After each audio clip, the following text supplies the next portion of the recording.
Bitcoin will hit $300,000 in 3 years if we don't see any kind of black swan event, right? Something like an FTX collapse or Three Arrows Capital or Terra Luna. If we don't see a blow up like this over the next 3 years, Bitcoin will hit 300K. And here is why. Let me show you my calculations. Now, there are different ways to approach this, and I try to be as conservative as possible. Let's first work with the assumption that we actually do see some kind of implosion, that there will be another bear market within the next 3 years.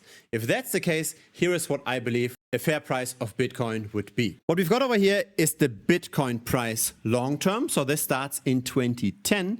And we've also got the average cost basis of the market. So that's the realized price. That's how much on average a Bitcoin cost when it moved the last time. The nice thing about this line is that it tends to go up most of the time.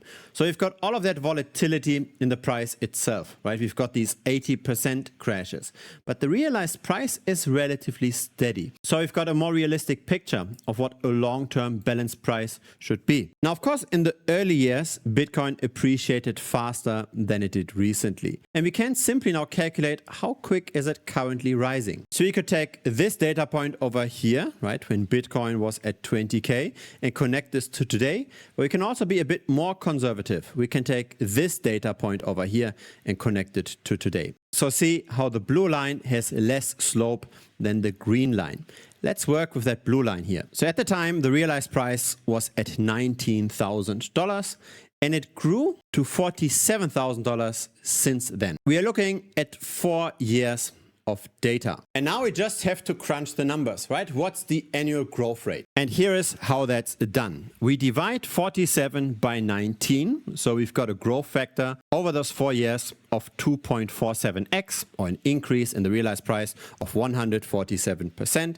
And then we take this to the power of 1 divided by the number of years. So in this case, 4. So we end up with 2.47 to the power of 0.25, which gives us a growth factor annually of 1.25. So 25% per annum, that I believe is the most conservative estimate. If we do see some kind of bear market in between, if we buy Bitcoin now and we hold it over the next 4 years, every year we are likely going to get on average 25%. Or in other words, we will gain a bit under 150%. So the price will be at 250K roughly. But I believe there's a good argument to be made that we'll actually be much higher than that in 4 years. We're probably going to even beat this in 3 years. And that's because currently the market is not very heated. We're likely going to continue to rise in the near future. Have a look at the search volume for Bitcoin. This is a 4-year chart. It's currently very low. And there is some kind of a connection here, right? The more attention there is on crypto, the more people search for it, the higher the price is. If currently the attention on crypto is very low, we tend to also be rather slow in the market, right? It doesn't necessarily mean that we are now at peak levels. Another way to look at this is at trading activity, the realized HODL ratio. So how much trading is there between the long-term holders and the short-term holders? And when a lot of short-term holders are trading, this is very high, and this is also when the price tends to be high. When there's a lot of long-term holders trading and the short-term holders are out of the market, the price is very low. And currently, we are not at particularly high levels. In other words, it's very likely that the realized price will grow a bit quicker in the next few months compared to what happened in the overall 4-year window. We're likely going to rise here. In the end, the game isn't really that complicated. We can't really value Bitcoin based on future cash flows, but we can value it based on where the average market participant has bought the Bitcoin. If the vast majority of Bitcoin holders is currently in losses, and we believe that Bitcoin will stay around and that it's likely going to appreciate versus fiat, because the fiat currency expands faster than the Bitcoin base does. If we believe that Bitcoin will appreciate long term, we should always buy when the average market participant is in losses. So that's a straightforward way of navigating the market, right? We always want to buy when this blue line is in the green area, when the average market participant is in losses. But I want to focus on what's happening recently over here. Have a look at this top at 72K. at the second top at 100K and at the price now. The market tended to be in less net unrealized profit with every one of those tops. However, the price went higher with every top. In other words, there's some kind of a divergence happening. While the price is going up, the market itself is in less and less relative net unrealized profit. So actually, if things were just 100% balanced, we should see the Bitcoin price appreciating faster than it did recently. The appreciation from March 2024 to today tends to be lower than what we should expect long term.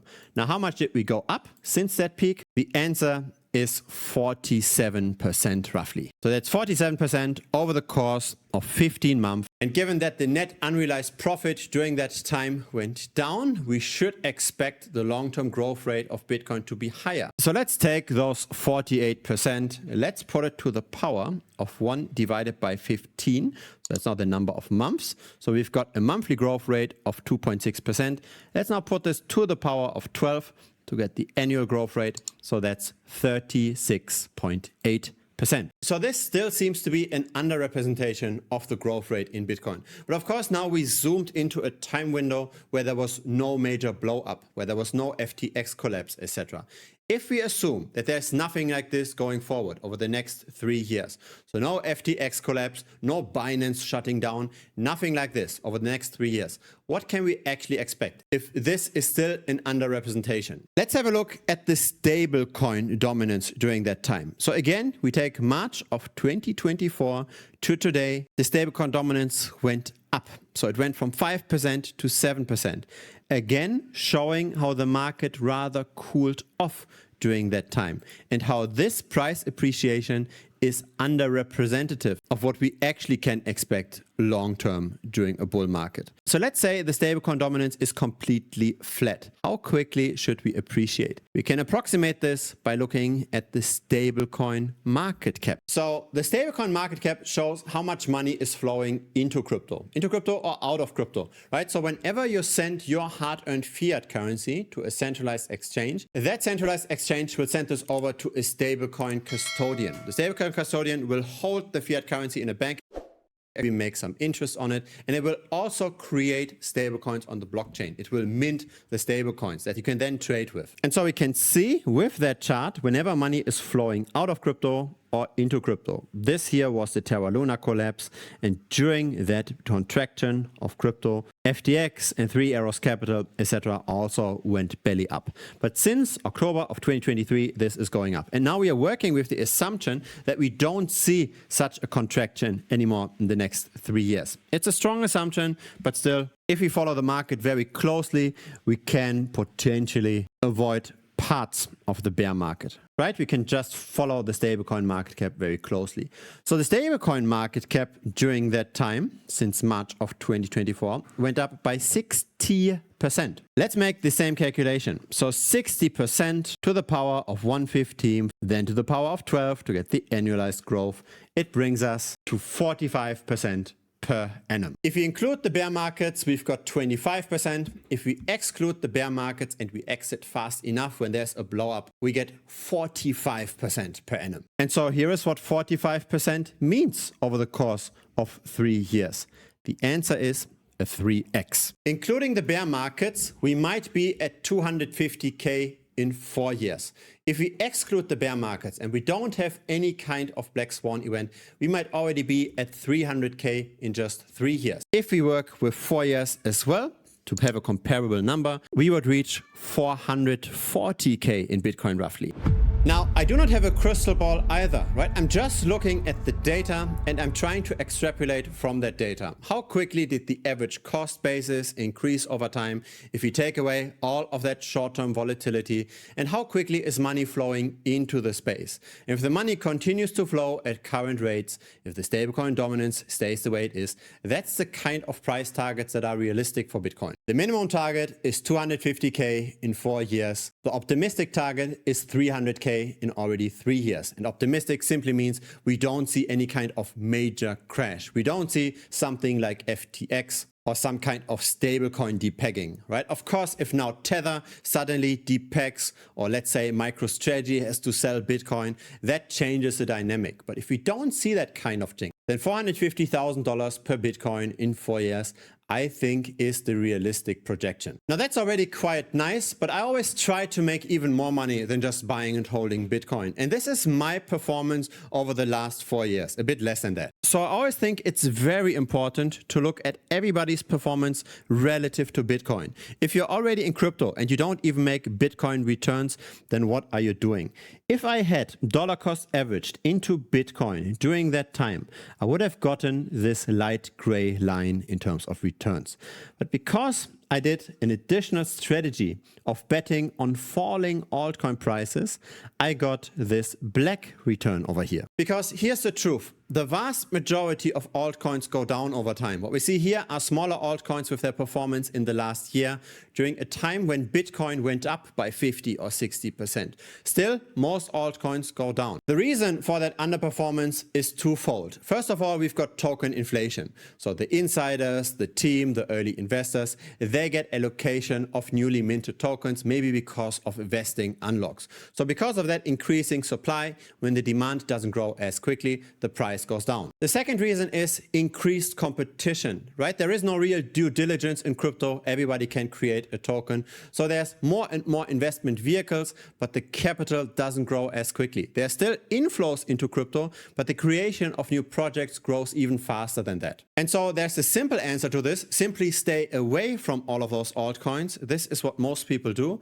But I think there's an even better solution to all of this. And that's betting on falling prices of those altcoins, at least relative to Bitcoin and Ethereum. Because it's true, sometimes on days where Bitcoin is going up, most altcoins go up as well. But it's always about the relative performance. Most altcoins still do worse than Bitcoin. And that kind of underperformance is very, very constant. And we can just flip this around. So instead of trying to find the needle in the haystack, the one altcoin that does better than Bitcoin, we can just bet on the vast majority of altcoins going down. When the number of tokens inflates so massively, as here for this example, Balancer, we tend to see long-term underperformance. And when we flip this, and that's what we are doing with our trades, that's the kind of performance we get. So now we're not looking at a long-term return of 45%, we are looking at returns of more than 400%. That's now for the last year. If we take the year prior to that, it was close to 300%. So somewhere in that range, right? Several 100%. But of course, it's still important to have proper risk management in place.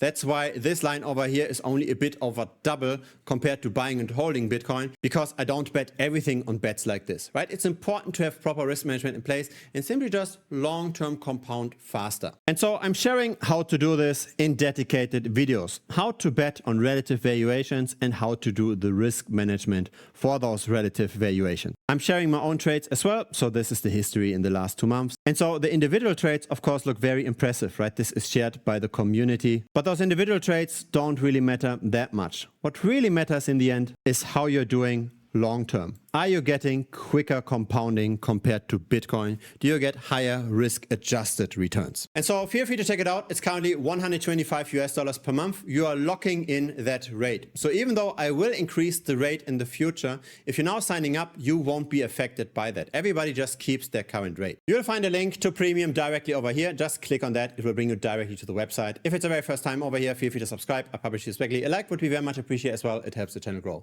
See you next time on YouTube or see you in premium. Cheers.